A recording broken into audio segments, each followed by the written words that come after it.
l'année 2026 na bino banso bayeto katisi elongo na mbolo ya sika ya 2026 na ngolu ya Nzambe. Bienvenue à ce nouveau numéro, le tout premier pour l'année 2026. Tribune libre, bino balandi ya programme ya canal numérique télévision bisika inso bozali ko capter biso uto Kinshasa pe mokili mobimba via toutes les plateformes numériques.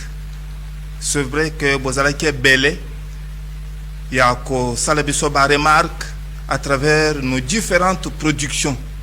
Talatina nini to rappeler moko ya baye to yambaki na mbula 2025 pona makambo ebele ya ntombo à Congo en la personne de l'archevêque souverain fidèle Yedidia Kalakala yemei ako se présenter mbote wayo mpe meilleur vœu mbote pai na yo papa François. Est-ce que se présenter na balandi ya Tribune libre via canal numérique télévision? Vraiment bonjour à tous ceux qui sont en train de suivre et qui aiment cette émission Tribune libre. Je suis l'archevêque souverain fidèle Yedidia Kalakala. Je suis le coordonnateur national et représentant légal de la méga plateforme religieuse coalition interconfessionnelle pour la nation, qui est l'une des trois grandes coalitions qui ont eu à travailler à la mise en œuvre de la feuille de route du dialogue inclusif, ensemble avec la SENCO, le CC et la plateforme des confessions religieuses. Na émission ya suko to salaki na yo, c'est vrai que elukaki mama na ba réaction dans tous les sens à travers la toile.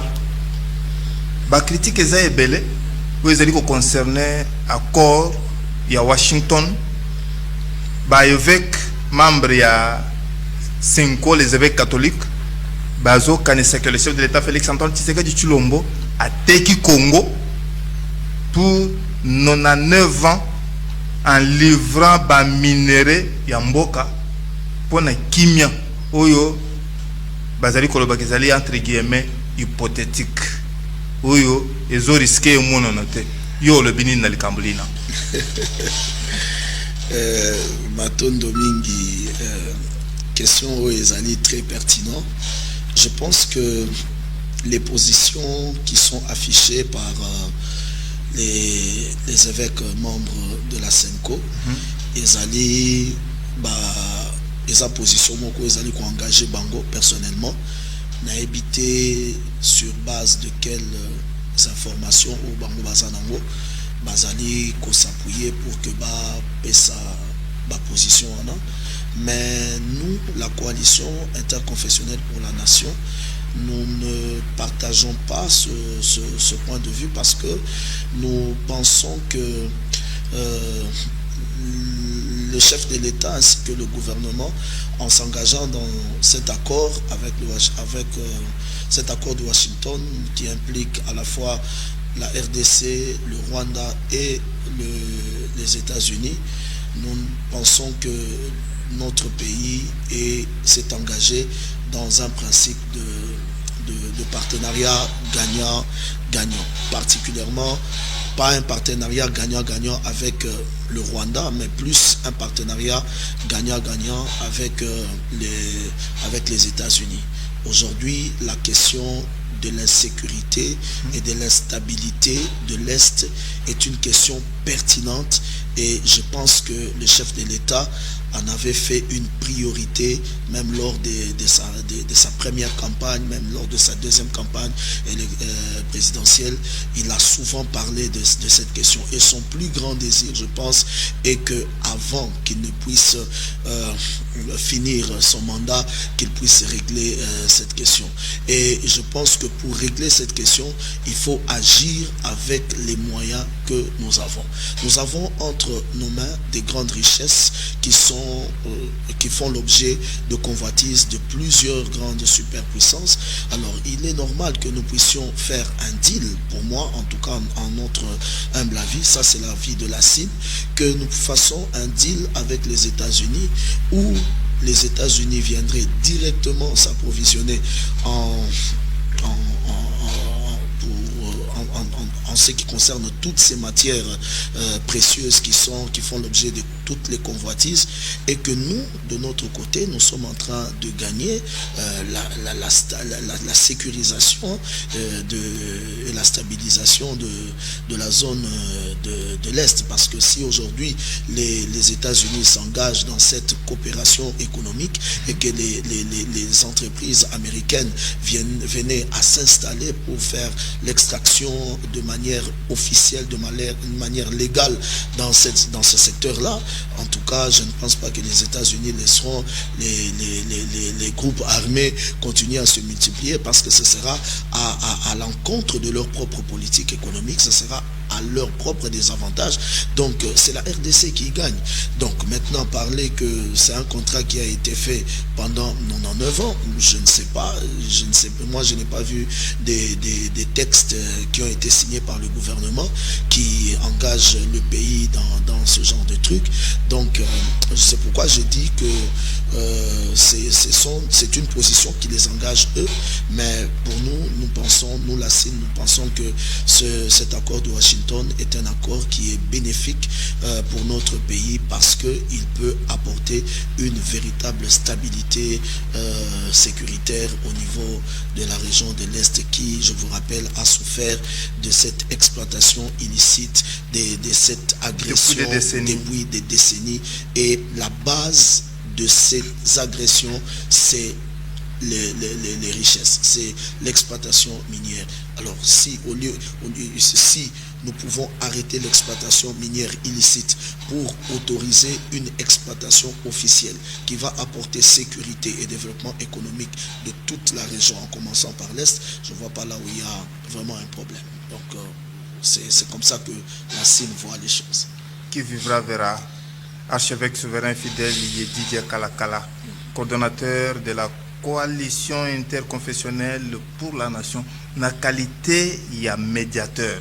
Est-ce que vous avez aussi cet avis que d'aucuns est en train de penser que les pères de l'Église catholique donnent comme impression de soutenir les M23 et les Rwandais tellement qu'ils ne parviennent pas à ressortir les méfaits des rebelles rwandais?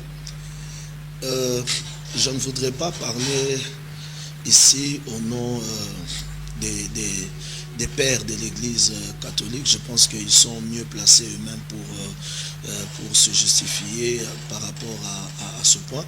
Mais je vais ici insister sur deux faits. C'est vrai que certains disent qu'ils ne s'expriment pas assez sur... Clairement. Voilà, clairement, comme vous le dites, sur la question de l'agression rwandaise et sur les différentes agressions qui viennent de se faire, entre autres celle de Uvira. Mais je pense que lors de la lecture de la feuille de route, la personne d'ailleurs qui avait lu cette feuille de route, qui avait lancé cette lecture de feuille de route, c'est Monseigneur Cholet, qui est le secrétaire de la SENCO. Donc il a dans cette lecture, si vous vous rappelez, ensemble, toutes les confessions réunies, nous avons décrié la responsabilité, nous avons mis en évidence la responsabilité de l'agression rwandaise et dans notre pays. Et c'est d'ailleurs Monseigneur Cholet qui avait eu à le lire. Maintenant, pourquoi ils ne s'expriment pas sur les questions pertinentes de l'heure, ça c'est vraiment une question à leur poser. Mais nous, la CIN, nous pensons réellement que le M23 est appuyé par le Rwanda. C'est dit par plus d'un. Voilà. Donc, à travers le monde. Voilà, donc nous le pensons réellement parce que ce ne sont pas des faits anodins qui ont été dites, c'est documenté par le Conseil de sécurité de l'ONU, par la MONUSCO, par divers organisations dans le monde. Et plusieurs parlements européens et dans d'autres pays sont en train de le répéter. Donc aujourd'hui, ce n'est plus une histoire à cacher. Et nous le voyons même dans les actes même qui sont en train de se faire. Parce que voir le Rwanda marcher ensemble avec le M23, et donc ça prouve que c'est vraiment un pays qui agresse notre pays, et tout Congolais qui est épris de patriotisme, tout Congolais qui aime sa nation et qui désire vraiment comment je peux dire, la souveraineté de sa nation, doit être en mesure de déclarer cela. Mais bon, je ne sais pas, peut-être que quand les prêtres de la Senko sont engagés dans cette politique de médiation, et peut-être que dans cette politique de médiation, parfois il faut aller doucement avec les choses pour converger à un point de jonction qui permettrait à ce que la paix puisse arriver avec tous les acteurs. Je prends votre mot, Uvira est tombé. Juste quelques jours après l'enterrement, il y a accord, il y a Washington. Vraiment, quelle lecture vous allez de cet acte pendant que le monde entier condamne l'implication rwandaise dans ces attaques, surtout avec la résolution 2773, mais aussi 2808? Je pense que le Congo est un pays béni par Dieu, et tous les pays, toutes les nations ont un programme prophétique avec Dieu, et Dieu marche avec les nations. Et je pense que ce qui se passe à l'Est, aujourd'hui, c'est vraiment Dieu qui est en train de conduire les choses de sorte à mener une lumière qui va mettre à nu le Rwanda. En tout cas, c'est ce que je veux dire. Parce que c'est incompréhensible que vous venez de signer un accord qui vous engage d'une certaine manière, et puis après que vous décidiez de vous lancer dans une conquête expansionniste, toujours contre le même pays avec lequel vous venez de signer un accord de paix. Donc cela prouve en suffisance que vous êtes déterminé à faire du mal à cette nation. Donc pour moi, cet acte qui a été causé par l'attaque d'Uvira, et c'est une opportunité que Dieu a donnée à la RDC de montrer encore au monde entier que le Rwanda a réellement des intentions extrêmement néfastes contre la RDC, et qu'il faudrait que les nations se liguent, se mettent ensemble pour arrêter ces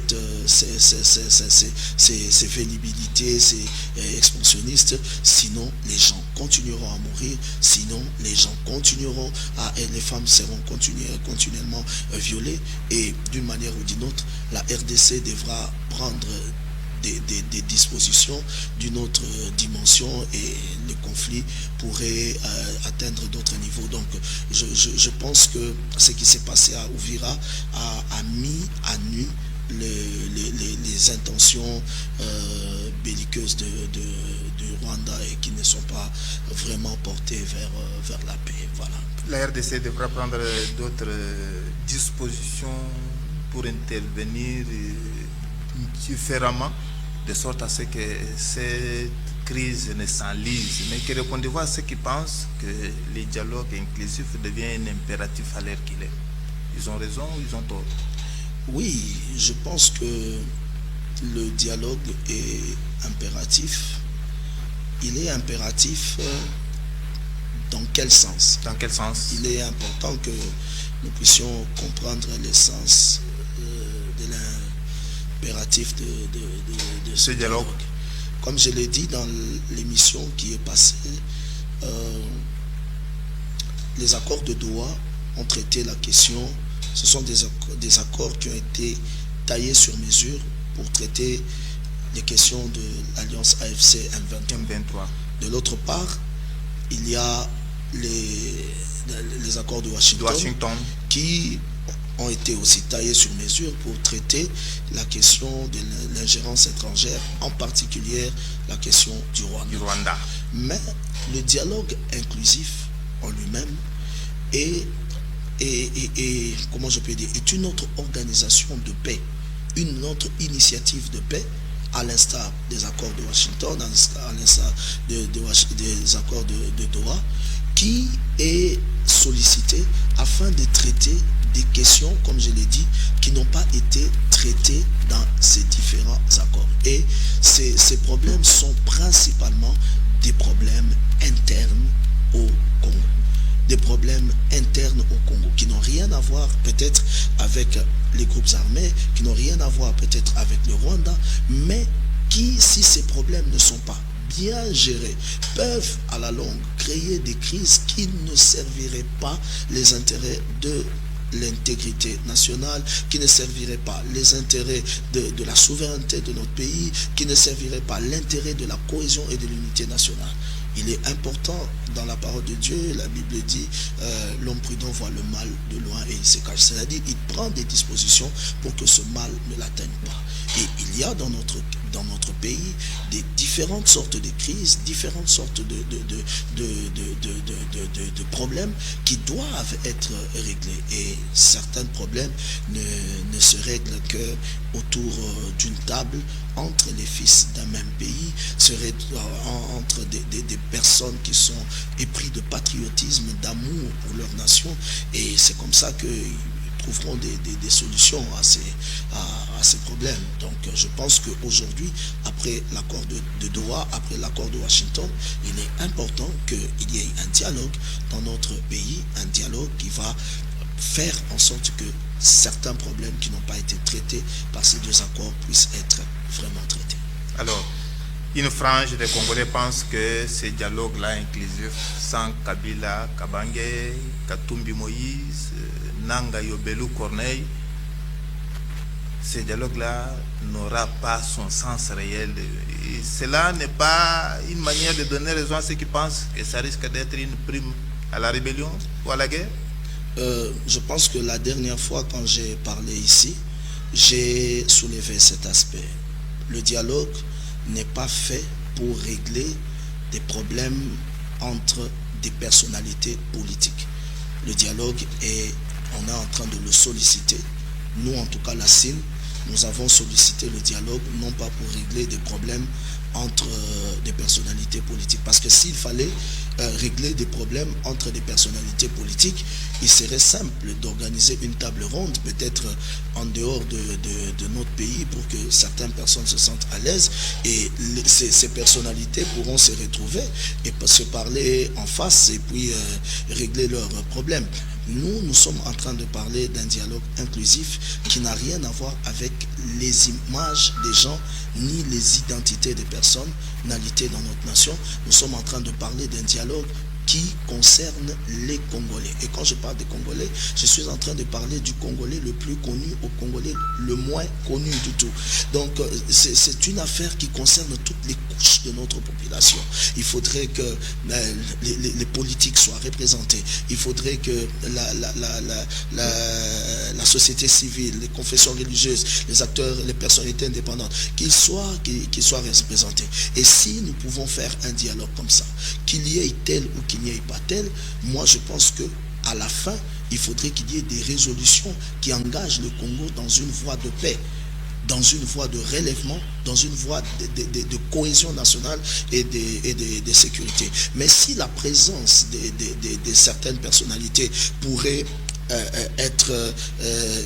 pourrait être acté dans ce dialogue, c'est le Congo qui en sortirait toujours gagnant. Mais mon désir, en tout cas en tant que coordonnateur de la coalition, au nom de la coalition, nous pensons que le dialogue dont nous sommes en train de parler, ça doit être un dialogue qui ne se fait pas sur le format des images et des personnalités, mais qui s'est fait autour de la nation, qui ne touche pas aux intérêts personnels des gens, mais qui touche plus aux intérêts forts de la nation.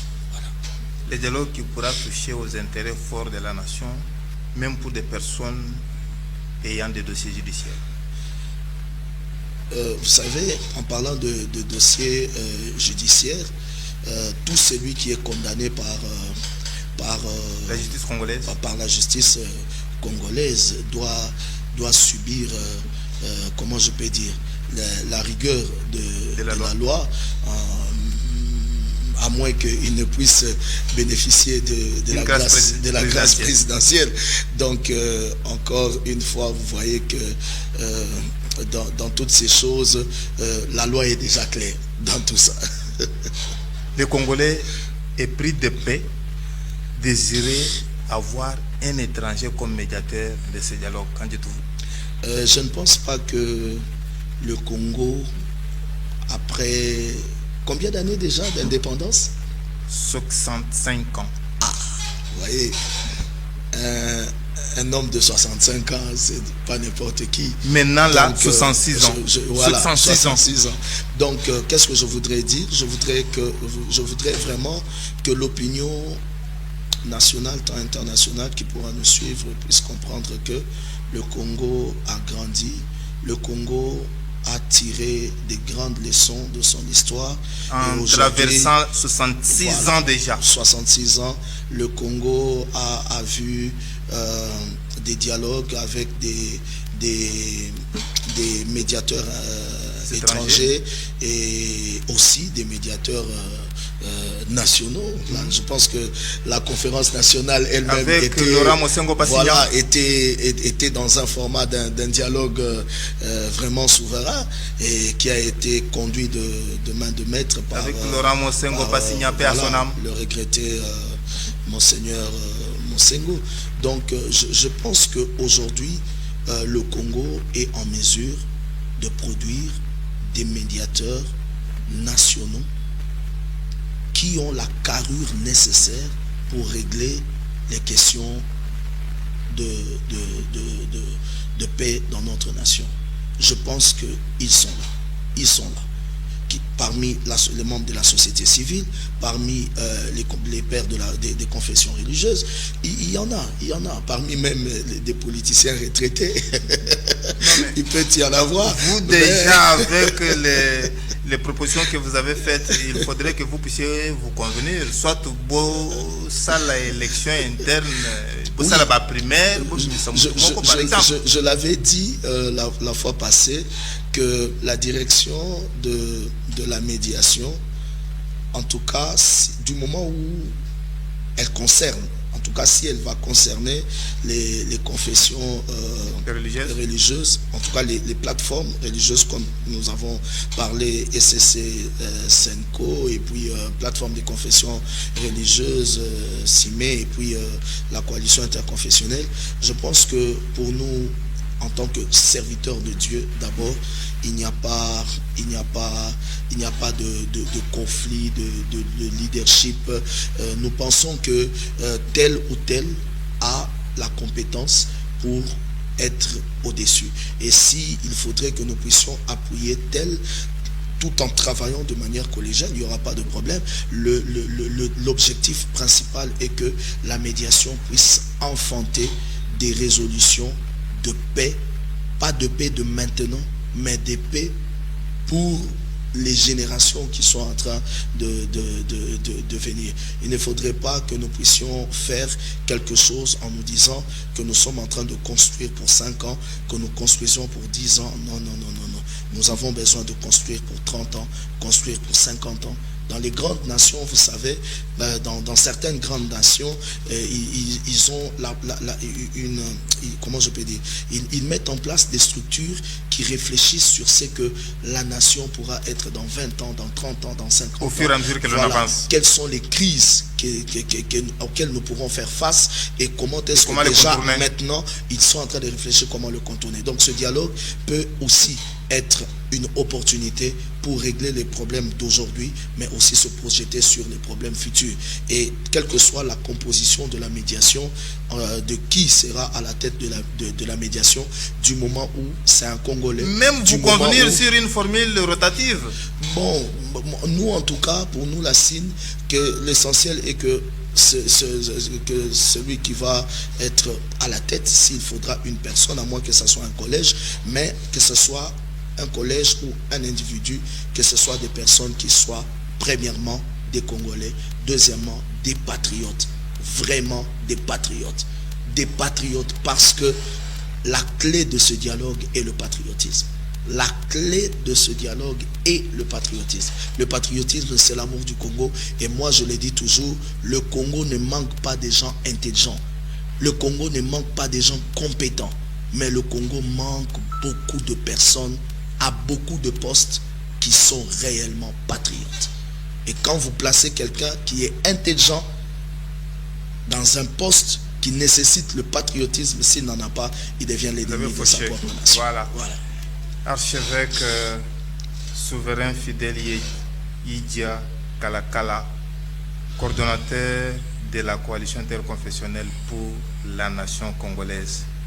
Si ce n'est pas un secret, dites-nous, qu'est-ce qu'il faut faire concrètement pour atteindre la stabilité que ce Congo est en train de chercher depuis le père de l'indépendance?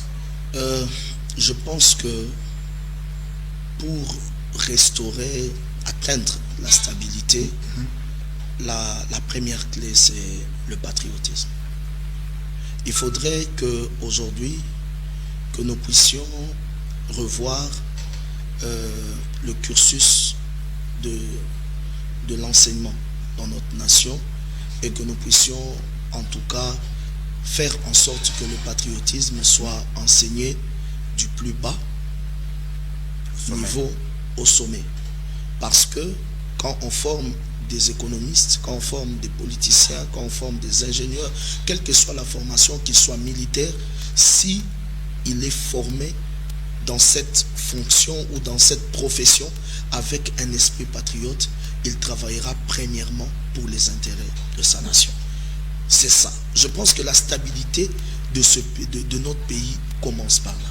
Si vous regardez le patriotisme, en fait, c'est être fier d'être congolais et être fier de défendre en fait sa nation. Être fier de tout faire pour que sa nation soit la plus belle du monde. Vous voyez, c'est un engagement qui doit être à la fois personnel et politique. C'est-à-dire, quand je dis personnel, c'est-à-dire que chaque Congolais doit se dire dans sa tête que Dieu a voulu que je sois Congolais, je dois être fier d'être Congolais.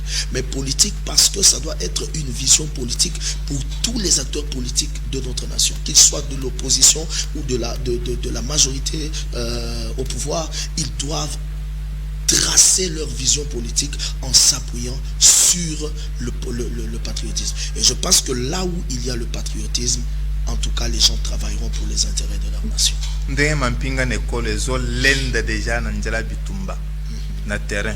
Est-ce que vous trouvez qu'avec les avancées de nos forces armées de la République démocratique du Congo, ce dialogue inclusif est toujours un impératif? Comme je viens encore de vous le dire, un passage obligé. Suivez-moi, pardon. Le dialogue n'a rien, comment je peux dire, la faisabilité du dialogue n'altère pas ou ne dérange pas les avancées de nos forces. Voilà, parce que l'armée a un rôle, celui de veiller sur la souveraineté de l'intégrité de l'État.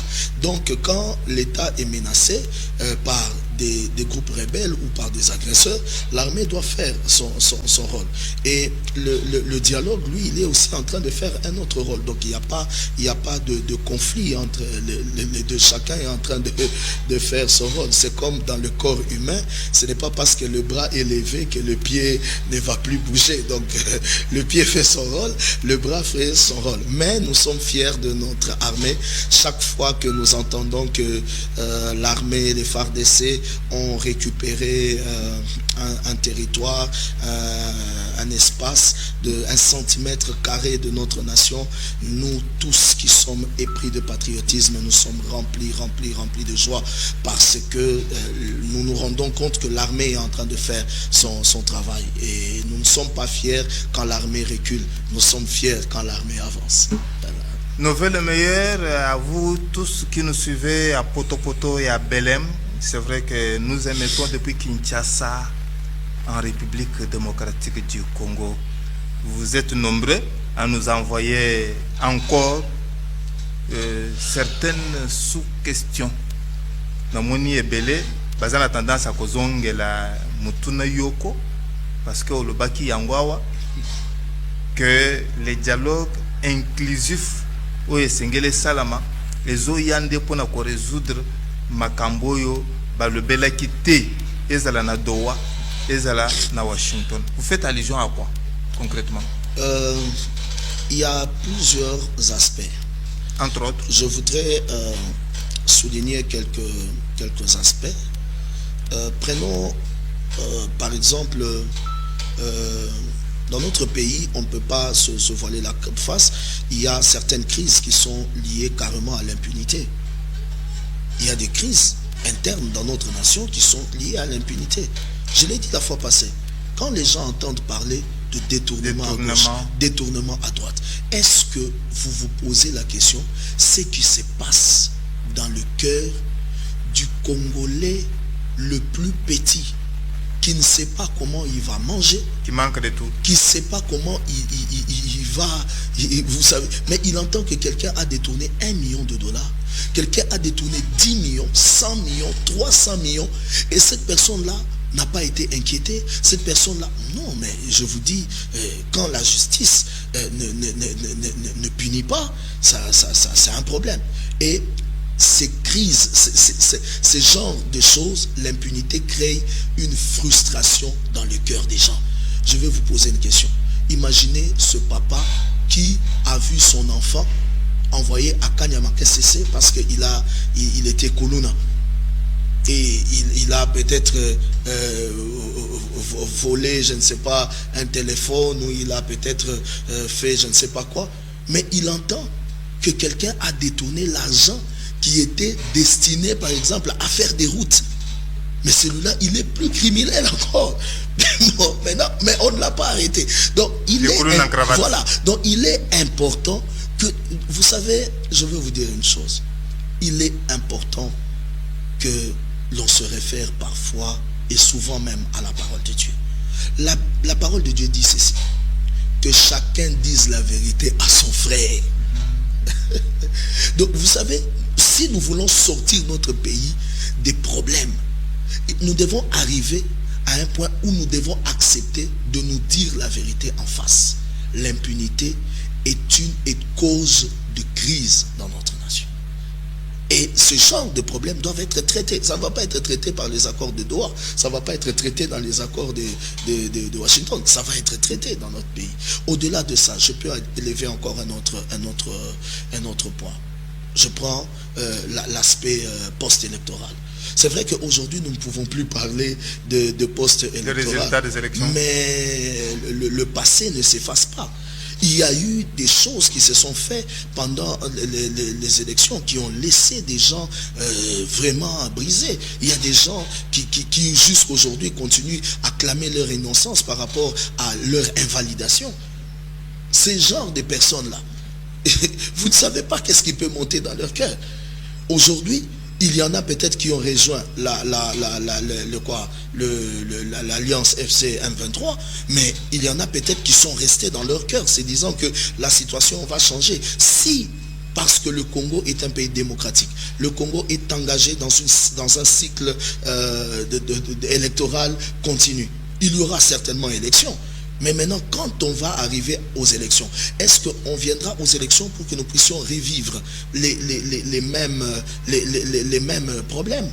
Parce que si nous ne corrigeons pas en nous appuyant sur ce qui s'est passé dans le passé, pour prendre de nouvelles options, pour prendre des nouvelles orientations, on va revivre les mêmes choses. Et le chaos ne pourra être qu'évident. Donc, je pense qu'il est important. Je ne viens que de donner 2 éléments de crise. Les allusions que vous faisiez en disant ça. Il y en a plusieurs.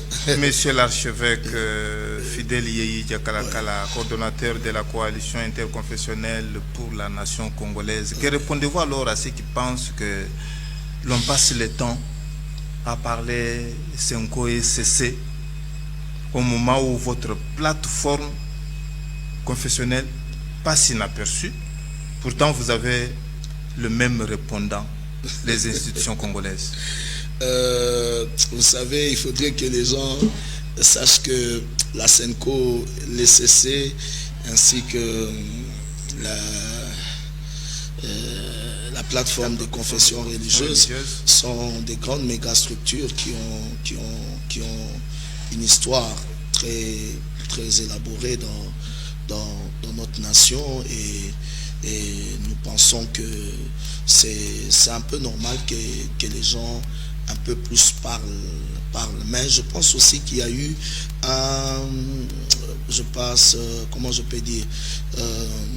je pense que la CIN, la coalition interconfessionnelle pour la nation, n'a pas suffisamment fait parler d'elle. Elle est un peu restée en arrière, et c'est peut-être pour ça que en ce qui concerne le dialogue, on parle plus de la SENCO, on parle plus de l'ECC, on parle plus de la plateforme de confession religieuse, alors que toutes les institutions de notre pays, que ce soit la présidence, le Parlement, le Sénat, que ce soit les organisations internationales, l'ONU, MONUSCO, tout le monde connaisse qu'est-ce que la coalition interconfessionnelle pour la nation. Je pense que c'est nous qui n'avons pas suffisamment communiqué, et c'est pourquoi aujourd'hui nous avons pris le devant pour être pleinement devant les médias, pour que le peuple congolais, la communauté internationale qui n'était pas au courant sache qu'il y a 3 grandes plateformes confessionnelles engagées dans la médiation pour le dialogue. Il y a d'une part l'alliance SENCO-ECC, de l'autre part la plateforme de confession religieuse avec la CIME, et de l'autre part il y a la coalition interconfessionnelle, qui est une méga plateforme religieuse qui regroupe en elle des confessions religieuses fonctionnant en RDC et ayant la reconnaissance de l'État congolais, mais qui ne fait partie ni de la coalition ECC-SENCO, ni de la plateforme de confession religieuse. Parce que vous devez savoir que notre pays est un pays laïque, donc il y a plusieurs confessions dans notre pays. Et dans ce cadre-là, en tant que médiateur pour la médiation, serez-vous prêt à rencontrer Moïse Katumbi Chapwe, Joseph Kabila Kabange, Corneille Nanga Yobelu? Vous savez, le médiateur, c'est un arbitre. Et c'est comme hier, on a vu le match avant-hier, je voulais dire, le match de Botswana avec les léopards. Les léopards. Donc, vous voyez, l'arbitre, il est au milieu. Vous voyez, l'arbitre, il est au milieu, et je pense que c'est ça le rôle du médiateur. Nous, en tant que médiateurs, que ce soit ceux qui sont de la SENCO-ECC, que ce soit ceux qui sont de la plateforme de confession religieuse ou ceux de la CIN, nous sommes des médiateurs. Et en tant que médiateurs, notre responsabilité est d'être en contact avec toutes les parties prenantes.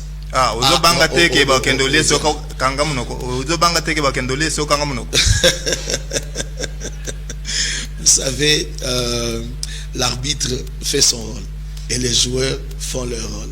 Vous voyez, je ne peux pas dire qu'il n'y aura jamais des tentatives de corrompre les médiateurs. Et après, il y a catégoriser comme bon, et je voulais dire ceci, je ne peux pas dire qu'il ne peut pas y avoir des tentatives pour corrompre la morale des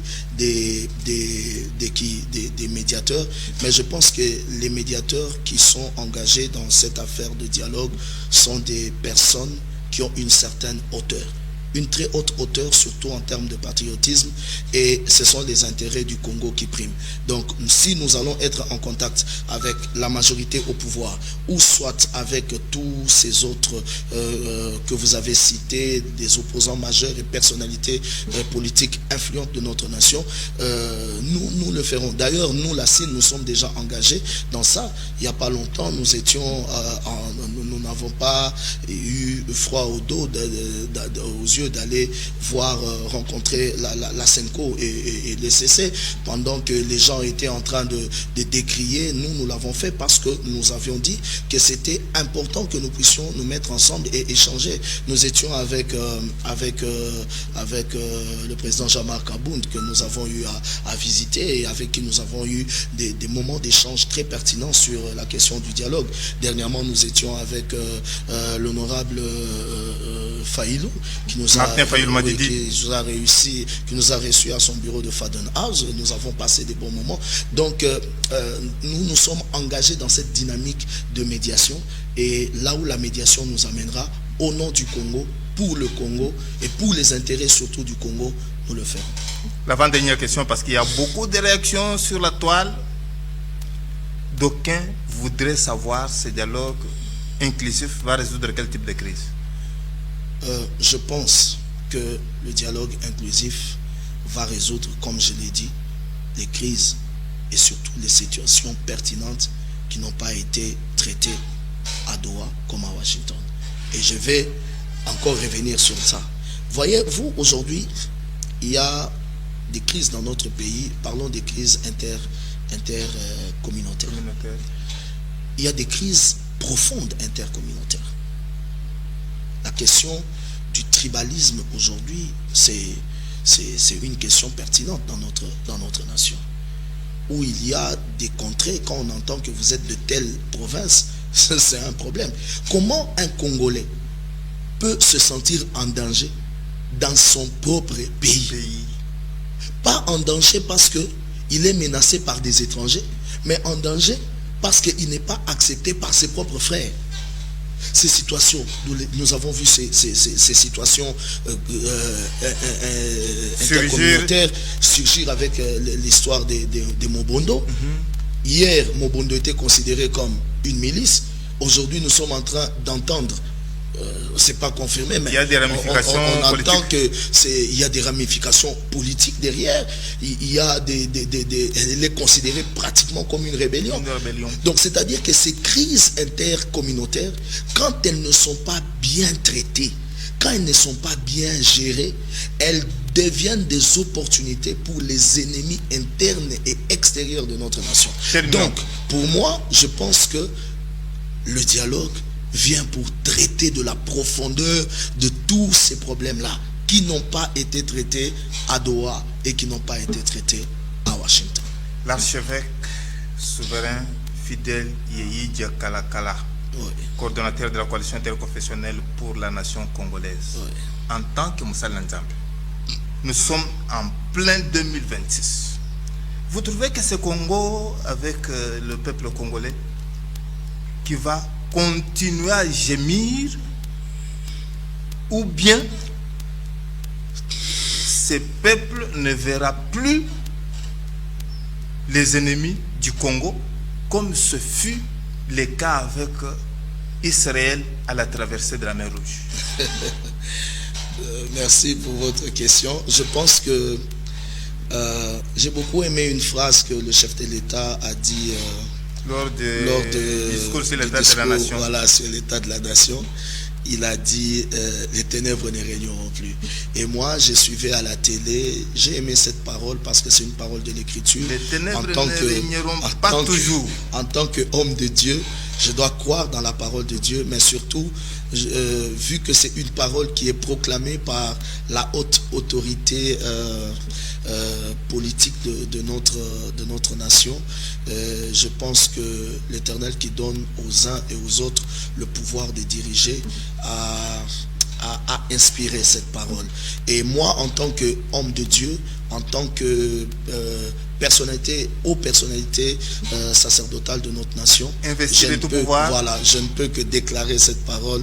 Je crois qu'en 2026, les ténèbres ne régneront plus toujours au Congo. C'est-à-dire, nous croyons que Dieu va trouver une solution pour nous au travers de tous les efforts qui sont en train d'être faits, les accords de Doha, les accords de Washington, le dialogue inclusif s'il est convoqué par le chef de l'État, les actions du gouvernement, l'implication de tout le peuple congolais, le travail des opposants. Je pense que c'est dans cette convergence mutuelle que Dieu va travailler pour que les ténèbres qui régnaient sur cette nation puissent se dissiper et que la lumière paraisse. Ikamboyo ekosuka awate.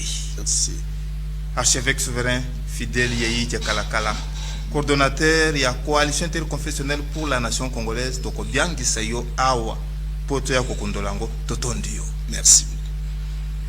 Bunda Poete Congo Elonga. Nos voeux le meilleur à vous tous. Na kombo ya Daniel Chisungu, Firandongala, Guillaume Mubenga, Mingi Bino, Baïbozel Kotambre na Bendela Ntomba Congo na Mitema na Bino, François Mukanda, Atondi Bino. Bonne et heureuse année à tous. Tokutani, Balasimo.